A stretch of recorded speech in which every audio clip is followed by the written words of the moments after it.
And right here was the library, where this building is here. After you grew so much in here, had a little wooden library over there.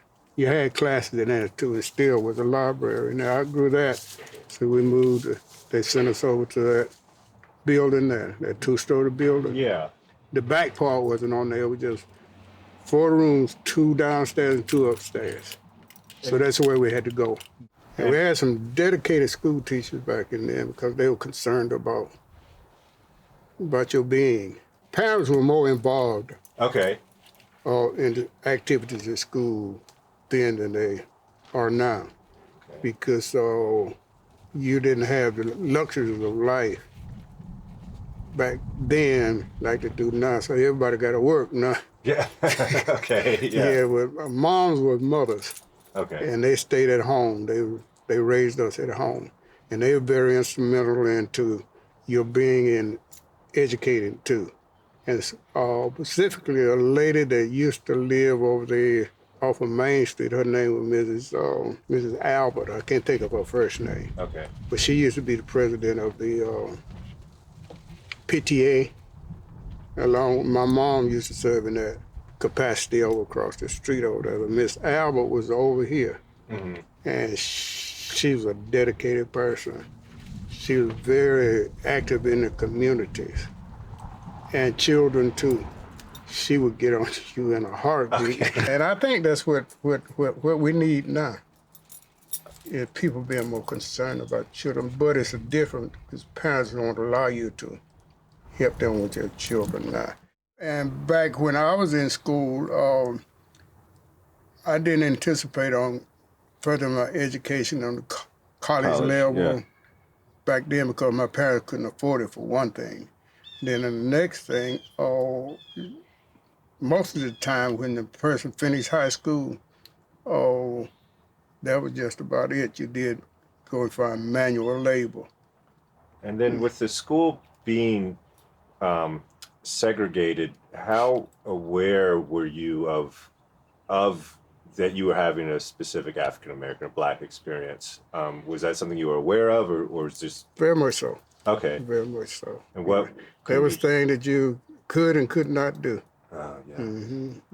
Yeah, you were limited as to where you go, when you go, and who you associate yourself with. Well, we couldn't go to movies. You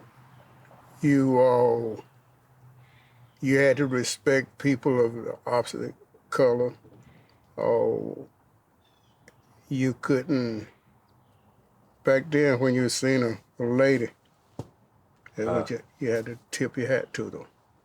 And you was being honest with you, you wasn't allowed to look at a woman of your opposite color, because that wasn't too good then.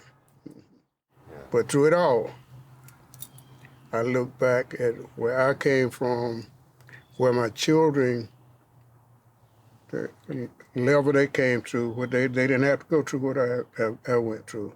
They didn't, my great-grandchildren are not going to have to deal with some of the things that my children deal with.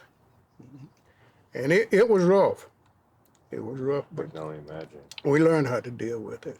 You had to learn to live to the way the society was. Yeah. And after you did that, you made it okay. Yeah. When I was in school here, when Lithonia High, when they finished with their books, they passed them down. You got the old books. And a lot of them were torn up. Oh gosh. Yeah. When we started playing football, the football equipment, that's where it came from. The old After they finished.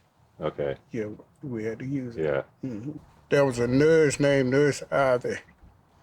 That's when the polio, when it came through, they didn't ask you to take no shot. It was mandatory. Okay. You had to roll up, TB, you had to mandatory. She would come here. Okay. And when that time come, they didn't say nothing to you. They knew it's out of here. Roll it up and get you a shot. She was good. She didn't fuss and she didn't play.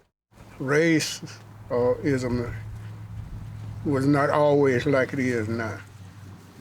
And to educate the kids that things that they are involved in now have not always been that way.